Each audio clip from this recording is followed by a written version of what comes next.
Hi guys, so we are back again with another episode of my course, and in the last episode we discussed, I think we wrote a test.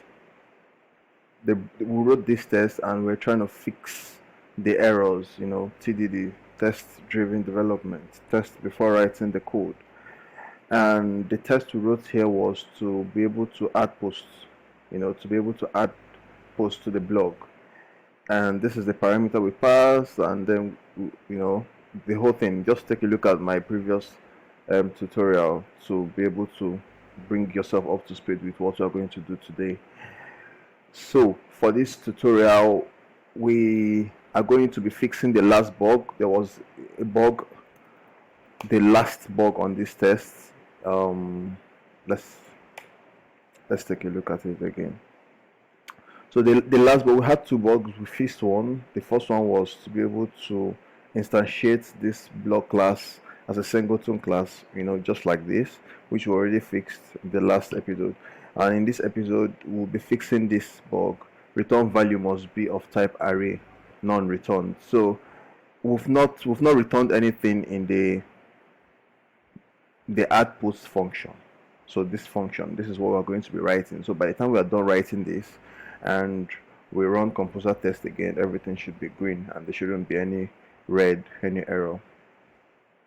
Okay, so for this function, the first thing would be, and I think this is really like the highlight of this episode, which is to write the validator.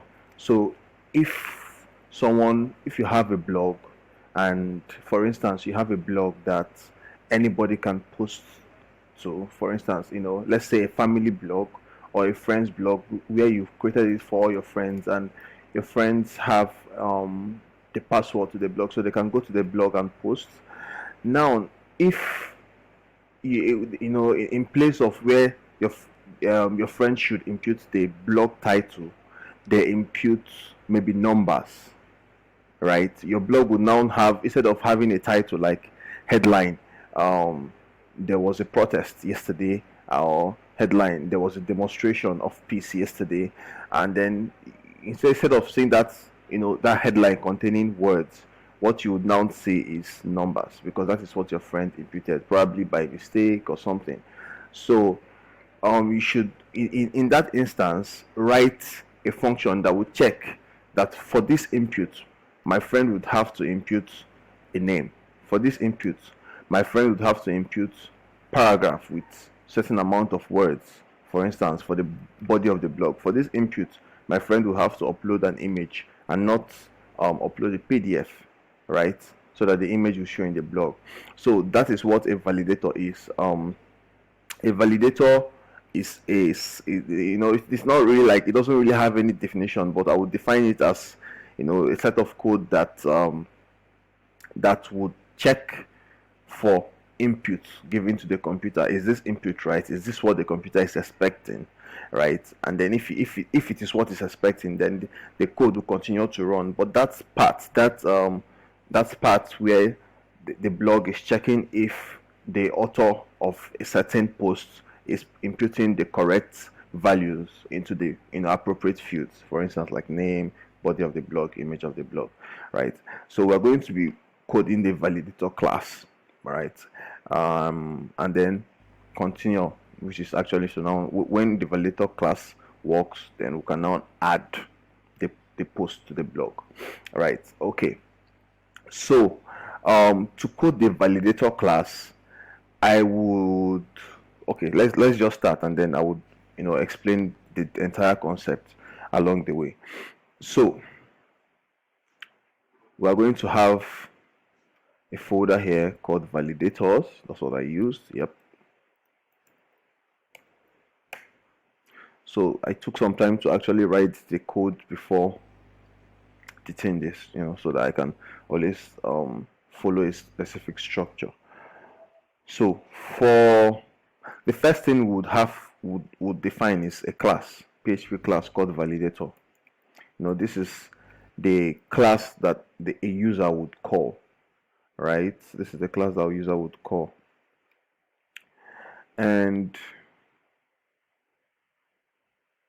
to get, yep, add to get, yep, and we'll define the namespace of this validator as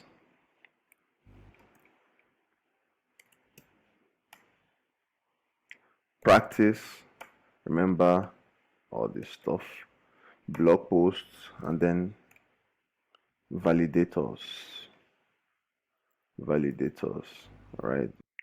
So then we'll continue by creating a validator contract, and the reason for creating this contract is to model the validator class so that like client codes would have to or must follow that same structure. Let's just create the class and I'll explain more the concept behind what I'm trying to do.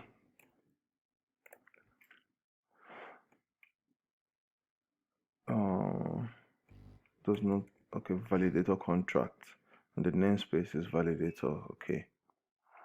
Okay, and then add to git as well. Okay, so the idea is to be able to create similar classes, just validator classes on top of this validator framework. So what we're trying to do is create some sort of a framework, and we are going to be using a design pattern called factory design pattern. I think abstract factory design pattern, but generally it's a factory design pattern that would help us to to create a base class, and then other classes would just extend the base class and use their functions, just the same way you would extend the class and stuff like that. But there is a pattern behind this one. So that is like the takeaway from this tutorial. So just let's take a look and see what's going to happen. So in the validator contract here, we would have the base functions, and a validator should have what, public function errors as a function, and these errors would return an array of errors. Okay, okay, so this is an interface, and I wrote a class, forgive me for that. So what we're doing here obviously is a contract, an interface, right? And then the second function would be validate. So this validate is where the actual validation takes place, the actual validation of the inputs takes place. And then there is another function called rules. So this is where you set the rules for the validation, whatever you want. If you don't want your friend or a user of your blog to impute numbers in place of a string, or if you don't want them to input numbers in a field where a string should reside, then you can define those parameters there. You would see how that would work in a minute. If you've used Laravel before and if you use their validator framework, you should have an idea of what I'm talking about. It's something similar. Yeah, so returns validation errors, just something really simple for the sake of documentation. Validates inputs, user inputs. Oh boy.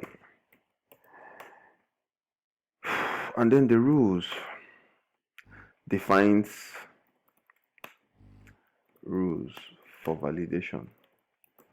Okay, so these are the three base functions that our validator class and subclasses, that is the classes that the child class, subclass that would extend the validator class would use. All right, so let's now go back. We've created the interface, the contract, the kind of like the abstract class here. So now let's go back to validator.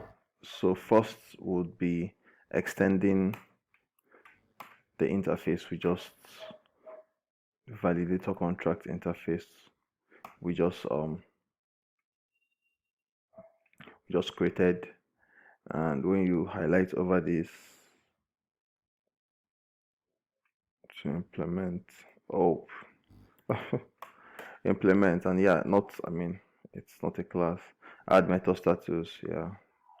Then so we've added those classes, right? And we've added the functions. We'll come back to the functions shortly. Let's define the properties. And the two properties of this class will be the request and the error. So protected array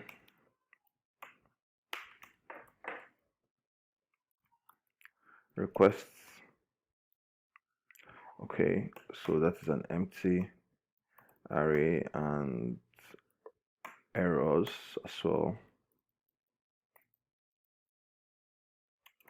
an empty array.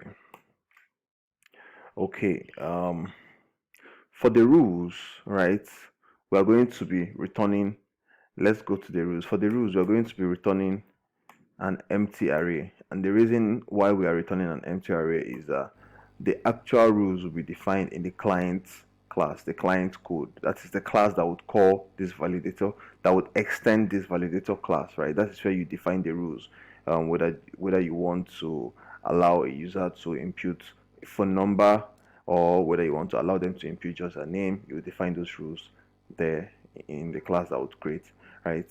So, and then the rules, the error, for the errors, we're going to be defining, we're going to be returning the errors, right? Because the errors would be generated somewhere. Like we'll get back to that, just watch. And then this is the main class. This is where the validation engine works, right? So for the validates function, this is where, you know, everything is going to happen. This is where I'm going to write the validation function, the actual code logic.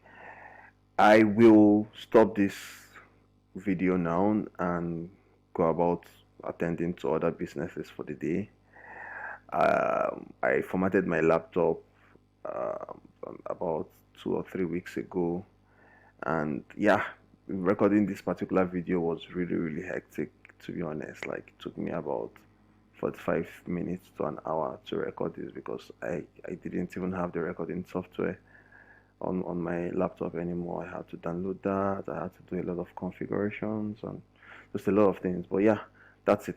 Also, I wanted to add that yesterday I published the complete, this is it, I published the complete tutorial, like the package on packages. So if you go to, if you write PHP, if you know PHP and you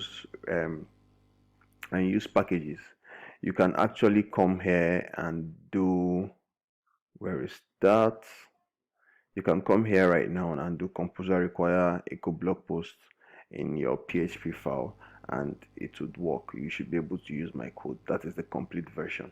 So I wanted to also announce that as well. All right, guys. I wish you guys a lovely week ahead. It's Sunday here. I'm going to have to spend some time with family. That's what I'm going to do now, mostly. So, yep. Thank you, guys, and have a lovely Sunday. See you hopefully in the evening when I'm free. I should be able to record. If not, maybe next week then. So, bye.